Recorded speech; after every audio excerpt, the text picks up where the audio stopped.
I forgot how bad this episode is. Oh, it's not lamentation status. It's just, this is a bad episode. It commits a lot of fairly basic cardinal sins of fiction and writing in general. Now, what's funny is I had this whole thing prepped. You see, next Tuesday, not tomorrow, next Tuesday, I checked the calendar, an episode's going live where I'm going to rip Rick Berman to shreds. And, obviously, I've already recorded that from this perspective. And I wanted to share a thought by Rick Berman here. And it was to kind of help make a point. See, part of the problem with Rick Berman is that he's really limited on what he allows. Okay? So this is direct from the man's mouth, okay? My biggest problem with this was it broke rules more than anything else sixth season. The teaser and the first 3 acts of this are done in flashback and narrated by Beverly. It took me a while to sign off on that, but everybody was very big on it, and I think it worked out okay. Then he talks for a while about how you're not supposed to use narration and blah, blah, blah, blah, blah, okay? So in other words, his big problem with this episode was the fact that it had a framing device. And that was his biggest problem with it. Actually, he had one other problem with it, which I'll talk about in just a second. But that was his big problem with this episode. It was too out of bounds. It was too out there because it had a framing device. Now, you might wonder what this has to do with anything. I'm just trying to establish the point that the man has an extremely narrow view of what exactly is allowed and isn't allowed with regards to this show, and this is just more evidence of that. Anywho, did you know this is the final Guinan episode? I mean, obviously she shows up in Generations, but I've been told she's in Nemesis. I don't remember where. She must have been at the party or something. But I know she's in Generations. She's a character in Generations. But this is basically it. Nothing at all in 7th season. Which is interesting because you'd think she'd have a relevant point in all good things. But nope. Anyways. So the episode starts. And she's there. And the beeping comes very rapid fire. Now, given what we know later, that actually makes sense. But I've always kind of wondered what it's like being on the other side of the doorbell, so to speak. Like, you ever think about that? Sometimes it makes sense, and most of the times it actually doesn't. They either spend way too much time in between beeps, or way too little. One of the two. Anyways, so she's like, beep, beep, beep. And she comes in and says, yeah, I'm not a doctor anymore. Da-da-da-da. Okay, credit where credit is due. That's a good teaser. It's a good cold open. I'm with it. Awesome. Then she starts narrating. I'm going to talk about narration. Like, really talk about it. But before I do that, I want to talk about the Ferengi dude. They actually reshot several of his scenes. Do you know that? Now, on the off chance you don't understand the significance of that, I've actually talked about this before. Star Trek The Next Generation doesn't do reshoots like 99% of the time. In fact, they don't even do rehearsals. I couldn't think of the word for a second. They don't even do rehearsals. They look at their lines, they're given their beats, the director talks to them, they record, and then they're done. Almost every shot we see is actually their first take. Which is actually pretty impressive when you think about it. Anyways, but they actually reshot several of his scenes. Why? Because Rick Berman said he wasn't being Ferengi enough. What I find interesting is part of the point of the episode in-universe is to try and dispel some of the biases and otherwise flaws of how people perceive Ferengi. If you'll remember, this is actually something that Armin Shimmerman specifically went into Deep Space Nine with the intent to do, to show that there are other sides to the Ferengi other than the joke that they've been throughout TNG's run, right? And I only point that out because it helps to showcase how much this is still kind of a lingering problem. In fact, I'm pretty sure people to this day still probably think of Ferengi more as the joke than as the serious thing, at least in like popular consciousness, right? I mean, even The Magnificent Ferengi, which was actually a pretty good episode, still kind of reinforced the problem. But to me, the idea of a Ferengi scientist makes perfect sense. I mean, in fact, it makes so much sense it kind of has to exist. right? I mean, think about this for a second. Think about the Ferengi society and how they are an interstellar power and how they have their own tech and their own people and their own... How does any of that exist if they're not scientists? This is one of the little backdoor problems that kind of exists when you have a race of hats. It's because you think they're all about warriors, to use the typical example. They're all about conflict. Okay, well, how do they develop as a society? How do they move forward if everyone's a warrior or everyone's all about fighting? Because you need a whole lot of other things to exist. Never mind survive. Never mind thrive. I said that wrong. Survive, exist, thrive, in order to actually push forward as a species. I mean, I want you to look at the way the Klingons are portrayed in early Enterprise sometime. Just do me a favor and look at that. And then tell me that those people developed a working cloaking device. Yeah, I know, there's ways to try and walk and talk around that. Okay, fine. How are they in space at all? These are people I wouldn't trust with a car. Anyways, so Ferengi scientist... Be more Ferengi. And I noticed a lot of his scenes, even though he's not saying anything in a positive manner or in a happy manner, he's smiling. And I can't help but think that these are the scenes that were redone, just to make sure that he's talking like this. I mean, he's not actually varying his tone at all. And in fact, there's nothing really encouraging the need for the smile. But it seems like he's just smiling. I don't even know what this looks like. I can't see myself. Now I'm actually smiling. But, you know, he's... Just what the hell? Okay, moving on. So, I'm sorry, to keep putting on this point, apparently, sorry. He even says a Ferengi scientist is a contradiction in terms. I suppose we could argue that this is, in fact, just an in-universe bias. And Lord knows we have that with national biases here in real life, right? You know, French people are cowards, and Mexican people are lazy, and American people are fat, and... I don't know what Canadian people apologize all the time, right? Like these have what amounts to no actual basis in reality. They exist for some reason. So this is the closest thing I could come to for some kind of explanation for what they're going with here. Is that all Ferengi are greedy, miserly idiots, and the message is that they aren't. Which would make sense, since that's a message that DS9 actually pushes pretty hard. I've talked many times over on the DS9 stuff in my theory that there's, you know, typical Ferengi, which you tend to hear about a lot because they tend to garner the most, you know, attention. And then there's the actual smart Ferengi in their own particular fields who actually are good at what they do and do it properly and well. So, just food for thought. I've also always thought that Nagus himself qualifies. Speaking of which, well, no, let's not get into that yet.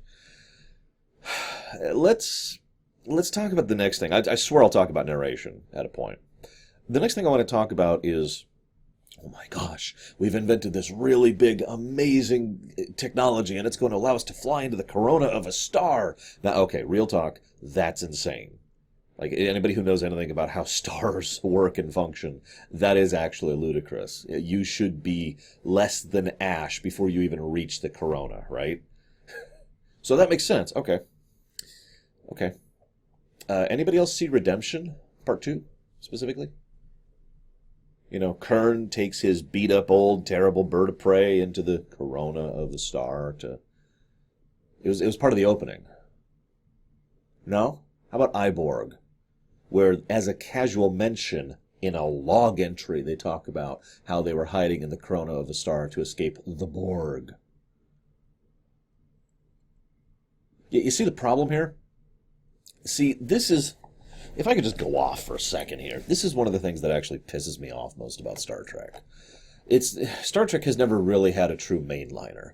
Not a showrunner, a mainliner. Someone who actually keeps the various stuff cohesive. Now, early on that makes sense. Just about any major franchise doesn't have a strong mainliner to start. It's because no one realizes this is going to be a major franchise. Like when they were making Star Wars or Iron Man or the original series, no one thought it was going to turn into a thing. But then it did, and by the time TNG rolled around, it was already a thing. They should have already had someone in place to do this. Instead, they didn't. So there's no one actually steering things, but more importantly, keeping everything coherent and congruent. Someone whose job it is to not only give direction, but correction when it comes to script design. as a consequence of the lack of a proper mainliner when it comes to Star Trek as a franchise, we have every writer just making whatever the hell they want to up. Now, this is related to the problem that the showrunners don't really do their job properly, and I hate to say it that way. Ira Steven Behr probably does the best job over on DS9, relatively speaking, as a showrunner amongst this franchise, but actually that's not true. Manny Koto did a good job over on Enterprise as well. So the two of them at least did their job properly. But Berman, who, if you remember, was the showrunner for a chunk of TNG, along with Piller, along with, I can't remember his name. There's been like 6 showrunners for TNG. None of them really did their job properly. So stuff wasn't kept coherent even within a singular franchise, or excuse me, a singular show, never mind across the entire franchise. This is the kind of thing that someone could look at and be like, you ever wonder why I keep bringing up the whole beaming through shields thing? It's because that's not a small little nitpick. That's not a dinky little irritation. That's not some like, oh, they put the effects wrong. Okay. Or, oh, they mislabeled which door it was supposed to be when they were going through the set. Okay, whoop-de-doo. No, it's actually a major plot point. Multiple times. In multiple shows, actually. The beaming through shields thing. Voyager and TNG both make that mistake many times. Even DS9 makes that mistake now and again. So this is not a small deal, especially since this will also become a plot point later. So why didn't anyone say, we've already done the Corona thing? I'm sorry. I have no real professional experience making a television show, okay? Like, I have worked in television productions in such an amateur level that I wouldn't even put it on a resume, all right? Everything I know about the production and construction of television has come through study and interest because it's a hobby to me, because it's something that I'm fascinated by, and I've thrown myself into it. Now, as I've talked about before, that only really applies to the production of television back in the 80s and 90s and earlier, because it's different now. The very nature of how you construct a show is different, and I think for the better, if I might be bold. But my point is, I'm not a pro. This is not my job. Okay, this is my job. You get my point. And if some moronic, stupid, amateur idiot like me can point out things like this without even trying, what were the actual creators thinking? This leads me to a concept. I've talked about this before. For the longest time when I was a kid, I always assumed the problem was with me. I mean, that's so logical, right? Who am I to point out flaws in something? The people who make this are professionals who are paid money, who do this for a living. Obviously, they can't be the ones making the mistakes. It aggravates me because I have to... I've talked about this before. I'm used to headcanoning things. I'm a fan of Star Trek, is a phrase I've used more than once. The fact that we have to headcanon cherry pick so much of Star Trek is aggravating to me. So there's another gentleman on YouTube. I don't think I've actually called him out personally, although I've talked to him a few times on Twitter and whatnot, and I comment on his videos right now. Lore Reloaded. Cool guy. I like him. He likes to analyze stuff from the perspective of completely in-universe. Now see, I actually kind of admire that, because I can't do that. I look at inconsistencies, and I'm like, well, that's because of out-of-universe reasons, right? The moment the answer is because real life such and such, because there was a screw-up, or because there was a disagreement of the staff, or because the writers weren't reading it, or whatever, that's my explanation. I don't try to go for an in-universe explanation after that point, because I already have the answer. What's the answer in this case? Well, they screwed up. It was getting to the end of the season. This episode was basically thrown together by, I don't even remember their names. I'm pretty sure Banoski worked on this. Yep, by Banoski and Shankar. And they just didn't do their research, and the episode kind of sucked, The end. There's the answer. I don't think of it as, well, this is a different type of corona because, whatever. I don't try for the in-universe explanation for stuff like this, because it's just, okay. I'm sorry, I'm getting way off topic here, but I wanted to rant about this because this is probably one of the biggest and most irritating examples of not doing their job when it comes to Star Trek, for me. I mean, there's other examples. There's hundreds of other examples. All of Discovery could be argued to be an example. All of Season 1 of Enterprise could be argued to be an example. You remember when they found holodecks on Season 1 of Enterprise? You remember that? 'Cause I do. They weren't Starfleet holodecks, but, they had freaking holodecks.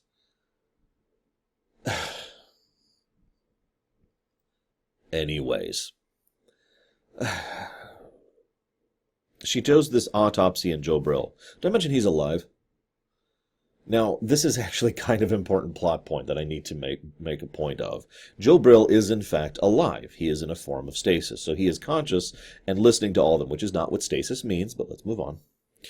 And so that means he's just laying there being very, very still. He's like meditating or whatever while he's listening in. Okay, that makes some sense. So autopsy, that's a thing you do to a dead body to really look into it and figure out what's wrong with it.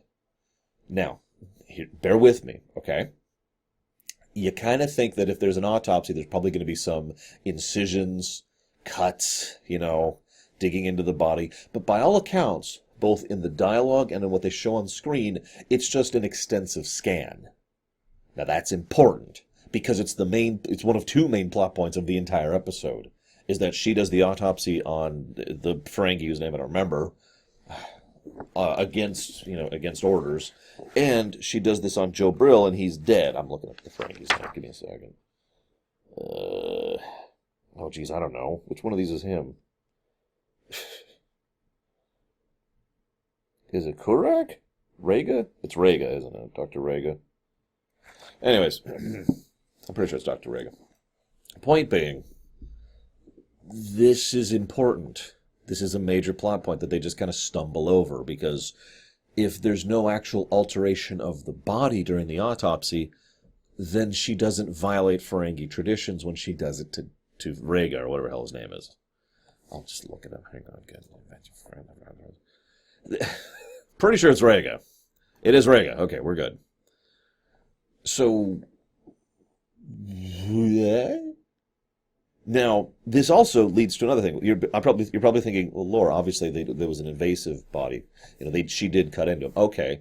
I want you to imagine that you're lying on a table, acting very still and very silent, and then someone just starts carving you open to see what's wrong with you. Go ahead, picture it. I'll wait. Don't picture it. Don't actually picture that. They don't use anesthetic on a corpse. Why would they? They don't try to be nice. See, I don't know if you're aware of this. I'm sorry to go into some medical science very briefly.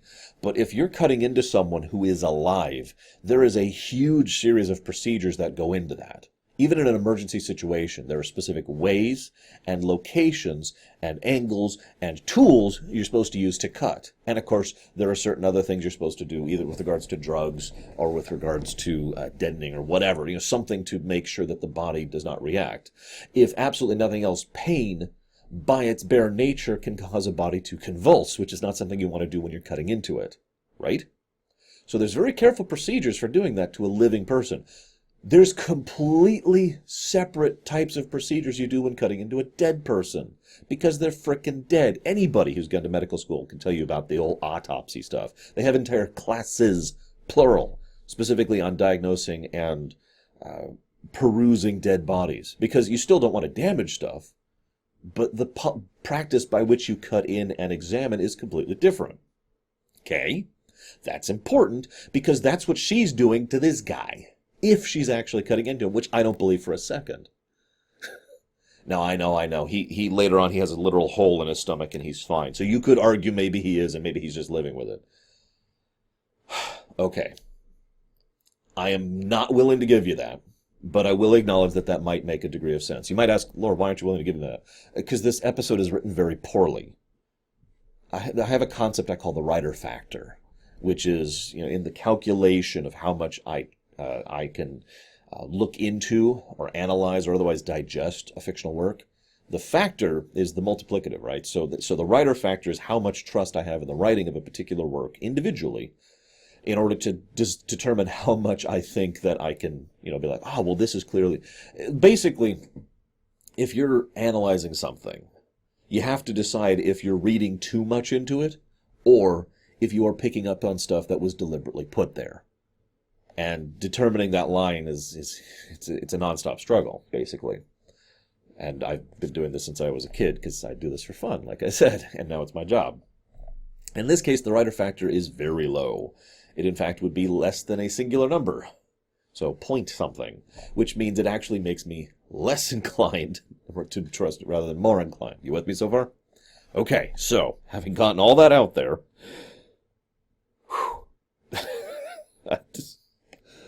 I suppose now's a good time to talk about narration. Narration is something that's been debated amongst literary circles for, God, decades, I think.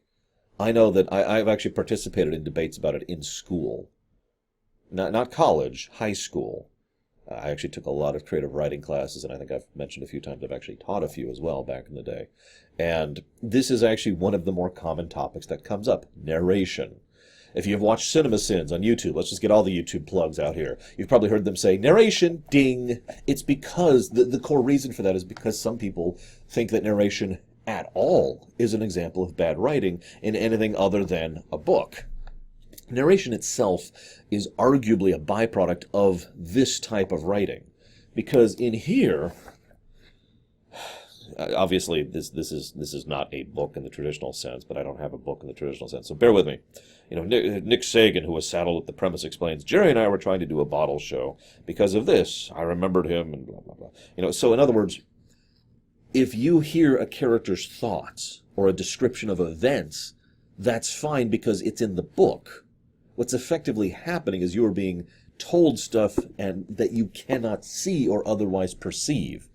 It is in fact incumbent upon the writer of any purely written work that is not presented any other way other than words on a page to do a lot of narration or a very specific amount of narration depending on what type of story they're trying to tell. Okay, you with me?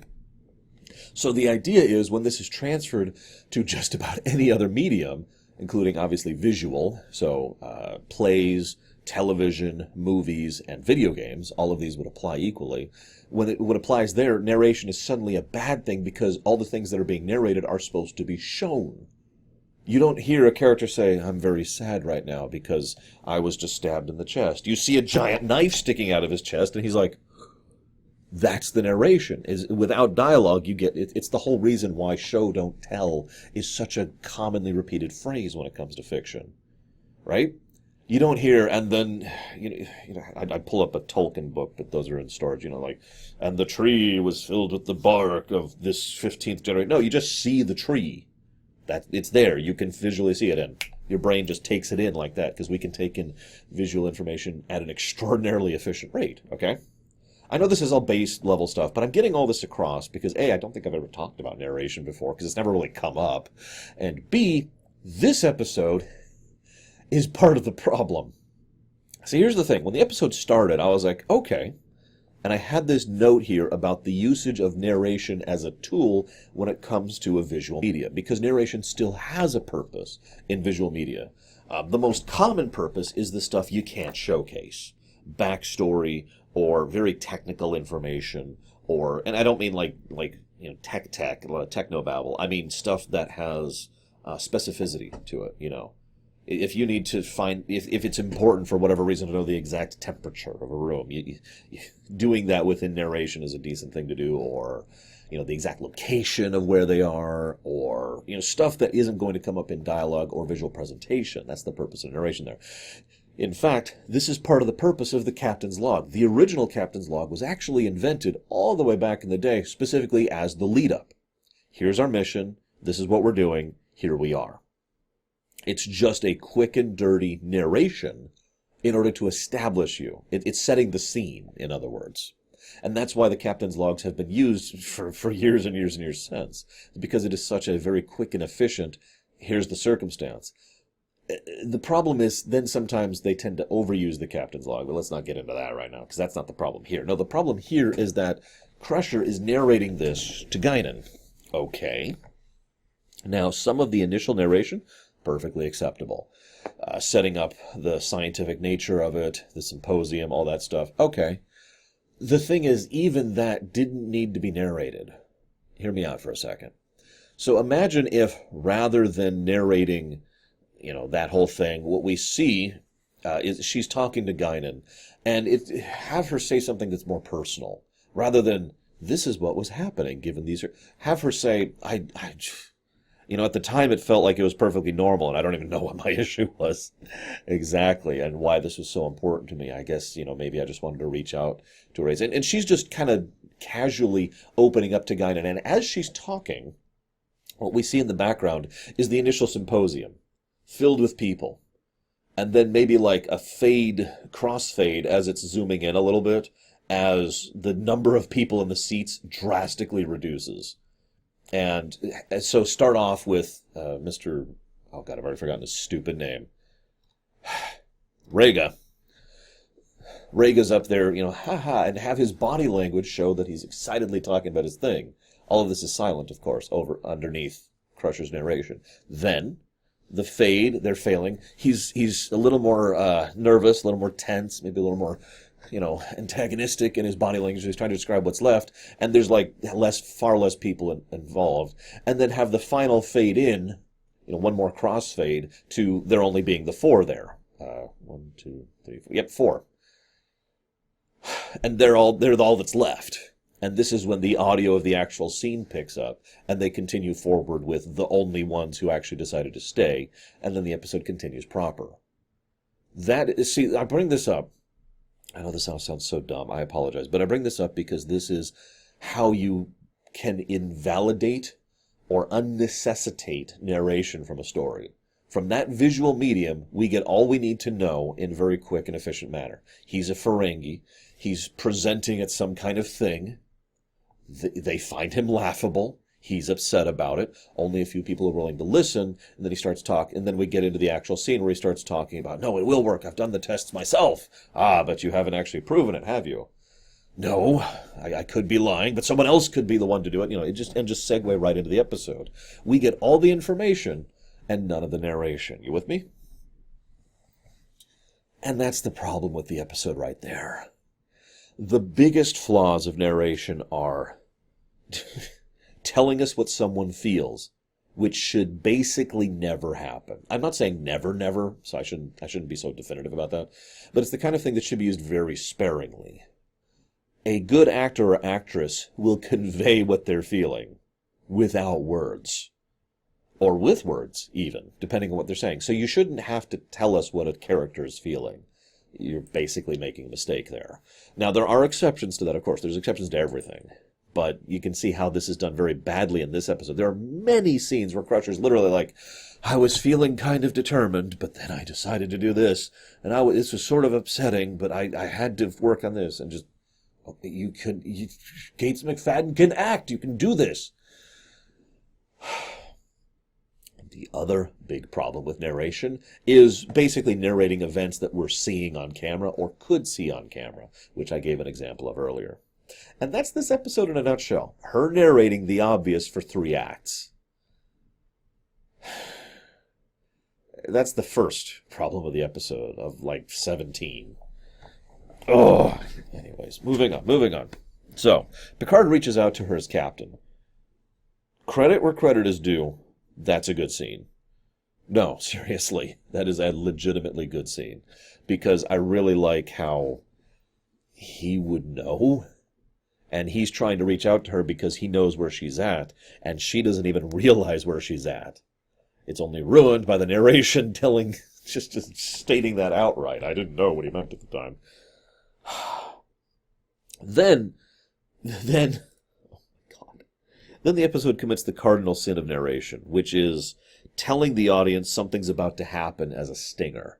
What literally happens is, little did I know, it was the last time I would see him alive. Don't write something like that. Never write something like that, unless you're doing like a satire or a parody. Okay, never seriously write that. I've said before that cliches are not necessarily bad, it's how you use them. But that's not a cliche, that's just bad writing. By the way, what makes it even worse, it fades to black, and as soon as they come back, he's dead. Seriously. So watching on the Blu-ray, it's even funnier. Little did I know, that was the last time I'd see him alive, and then there's his corpse. Just instantaneously. Oh, I know. So this then leads to them insisting that no one can touch the body. As I said, this is an extremely major plot point. It's actually the main thrust of the episode. No, seriously. The actual mystery of the episode is actually more of a B plot to the main point of Crusher's decision to do the autopsy. So, I've already given the first problem with that, the scans thing. Let's go ahead and get into the second problem with that. She actually has a line, quote for quote, "A tricorder can't tell me what I need to know." Why? Tricorders, even medical tricorders, and by the way, I actually don't think the distinction exists yet in canon. Voyager does actually make a point of distinguishing between regular tricorders and medical tricorders, and that does make sense. But anyways, I'm getting off topic. Point being, the tricorder is an extremely powerful tool that can scan many things from literally miles away. And you're telling me that it cannot scan that body with enough detail to figure out what the hell. Okay. You're on the Enterprise. This thing has ridiculous sensors. Use one of them. I honestly cannot, in good conscience, believe for even a millisecond that she does not have the scanning potential on this ship to figure out what killed a guy without doing an autopsy, which, as we've already established, is probably external anyways. So that's the second reason that the big dilemma of the episode is stupid. Let's get into the third reason. Did you know the episode The Nagus came out, looks like I wrote it down, 2 months or weeks. Is that a W or an M? I think that's an M. I'm going to go with M. I'm pretty sure it's March to May. Early March to late May. So yeah, Nagus came, the point is the episode The Nagus came out before this. Now I know what you're thinking. Why does that matter? Well, over on DS9, which is actually doing some frickin' world building, we find out that the Ferengi have a custom of basically desiccating the body and sealing it into vacuum packs and selling those off to the highest bidder. Now, we know that this is a relatively common practice, one that just about everyone knows about. We also know that even someone like Quark, who is an extremely small-scale person, is willing to do this or is capable of doing this. The only reason they wouldn't do it is if someone wouldn't actually buy the pieces. Okay, that makes sense. So you're going to tell me that no one wants to do the vacuum desiccation thing for this guy. Okay, I can kind of believe that, but the problem here is they mention how it's the belief structure of the presentation of the dead for the Ferengi to not touch the body, which is something that has never been mentioned before, and in all the years of DS9 coming forward, will never be mentioned again.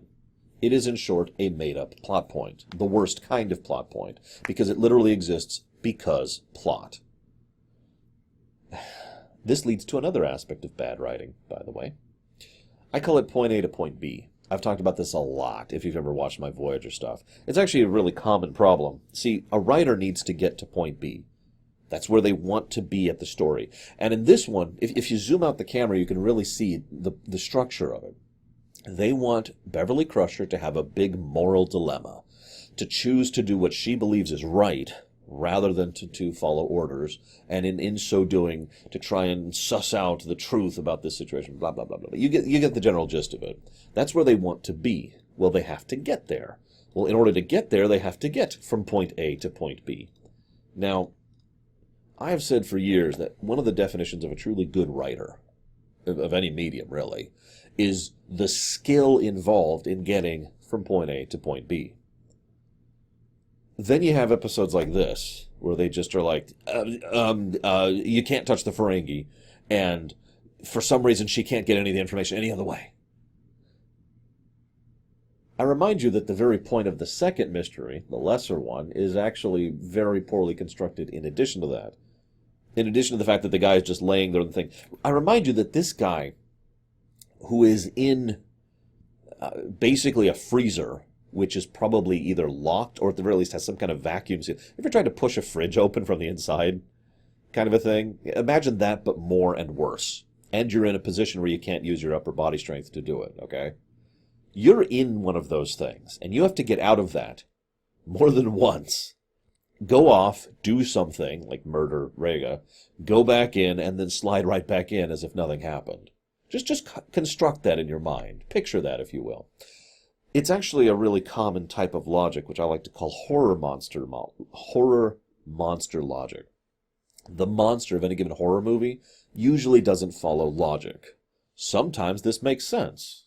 Like Freddy Krueger, for example. He doesn't actually have to follow logic because of the very nature of what he is. Sometimes it doesn't make sense, like Michael Myers, who's just a crazy dude. And yet somehow both of them can just defy physics at will, even in ways that really don't make sense. Monster movie logic, or monster horror, you know what I mean, Movie monster logic, there we go. So, this guy follows monster movie logic, and that's never a good sign. Just to start with that. Then we have to consider, now this is a really good one. I mentioned the monster movie logic. So towards the end of the episode, she's like, oh my gosh, I knew it was sabotaged. So she then leaves the morgue and goes to the shuttle bay and gets in the shuttle and leaves. Okay? Now, he gets there before her. How? He not only gets there before her, he manages to get inside and hide in a little bread box or cargo side thing or whatever on the shuttle before she even leaves. Then, while inside the bread box, he sabotages communications with the Enterprise.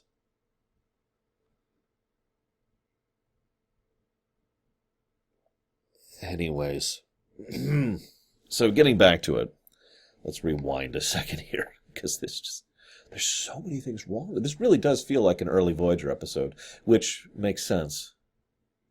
I guess I can talk about that too. I was going to talk about that in Season 7. We have Genesis coming up, don't forget. Early Voyager and late TNG are the same show. Different cast, different sets, same crew. Same writers, same producers, same directors with only a couple of exceptions. Same overall people who are making the show. Now, there's reasons that's good, and there are reasons that's bad. The biggest reason why that's bad is because of the fact that they were already kind of running out of ideas by late TNG, and they sort of carried that forward into early Voyager.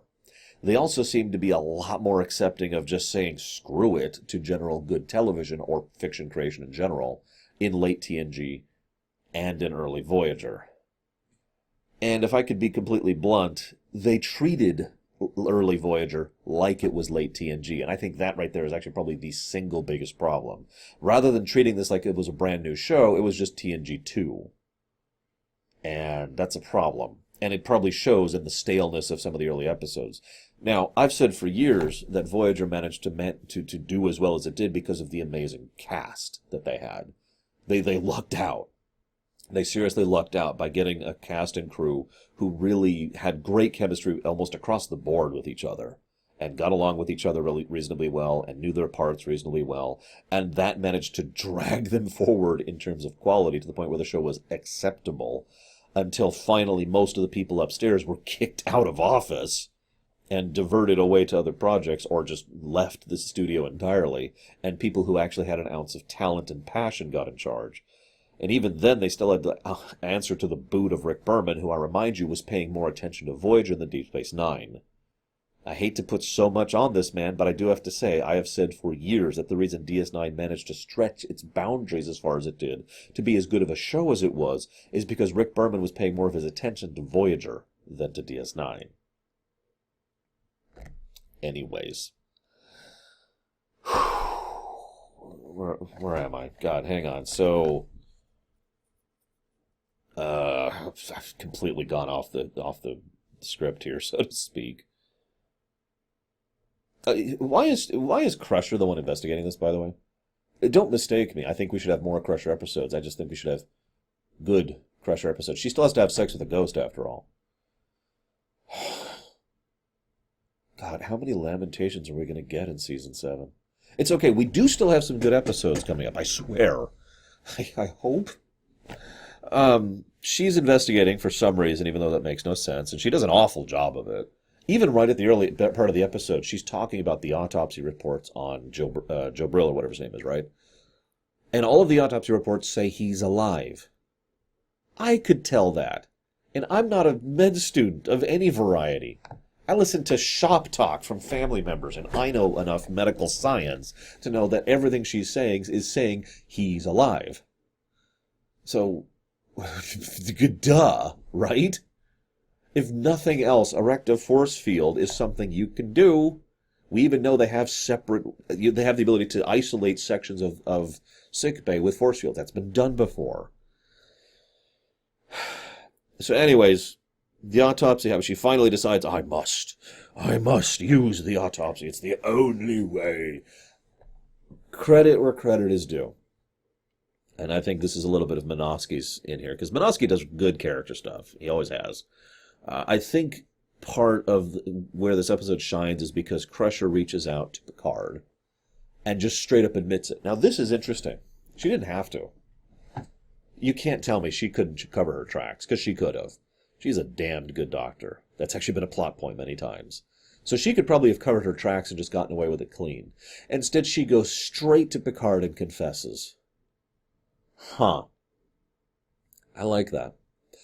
I really do.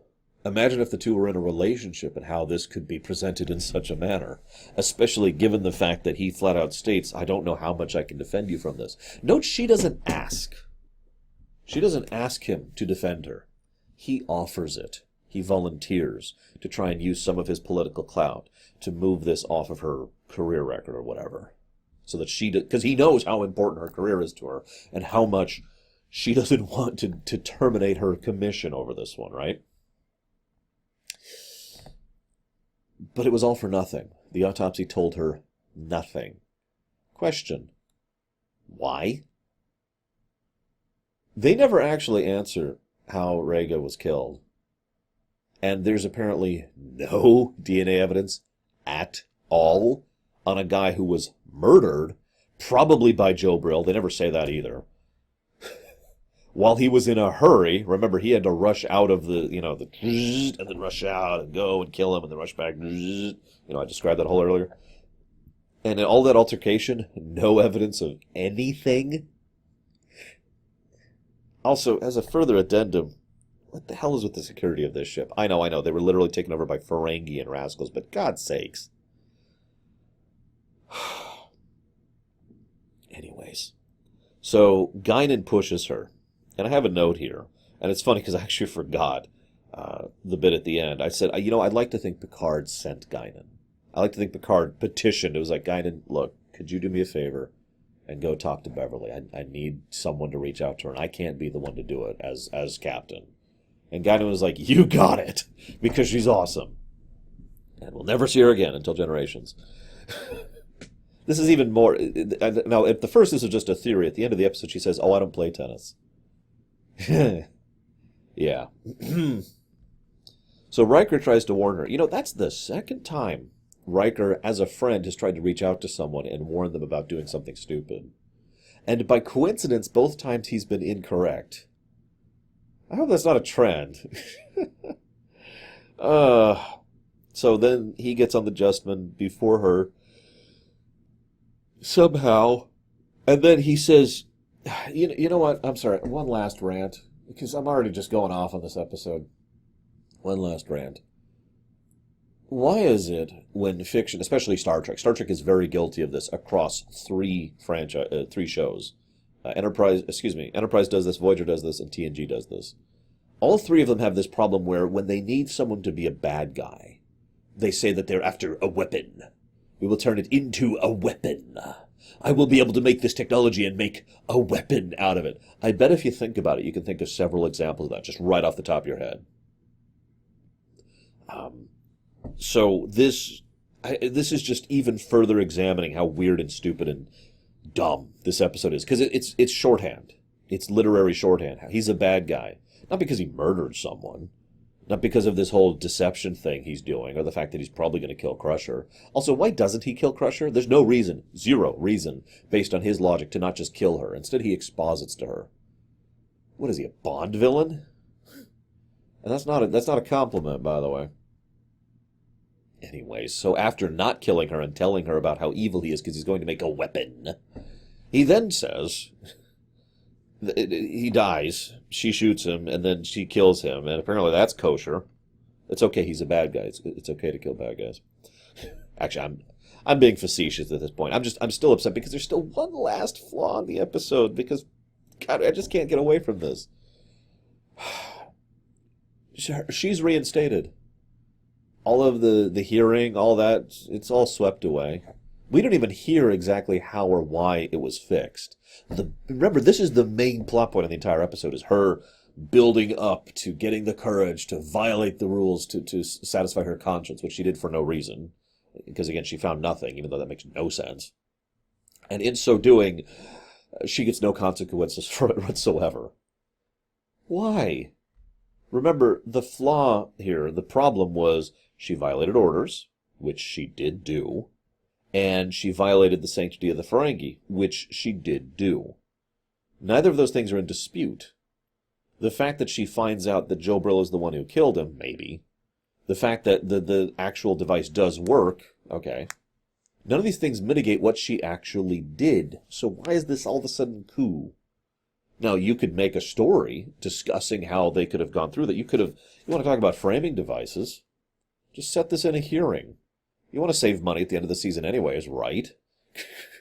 Have her discuss the why leading up to, I can't remember the legal term right now. It's basically, this is the wrong term. It's just cause. It's saying that I had a justification for doing what I did, and here it is. The problem is that doesn't work either, because the autopsy itself, which, remember, is the core problem, led to nothing. So she actually didn't have just cause. Whatever. I give up, guys. This isn't Lamentation worthy, because Lamentations are so much worse than this. But this is a crap episode. And forgive me for yammering on so long. I had that whole discussion about the narration thing I wanted to go into, but guys, I gotta be real. This is a lot of what Season 7 is gonna look like. So, I hope you enjoyed, and I'll see you next week.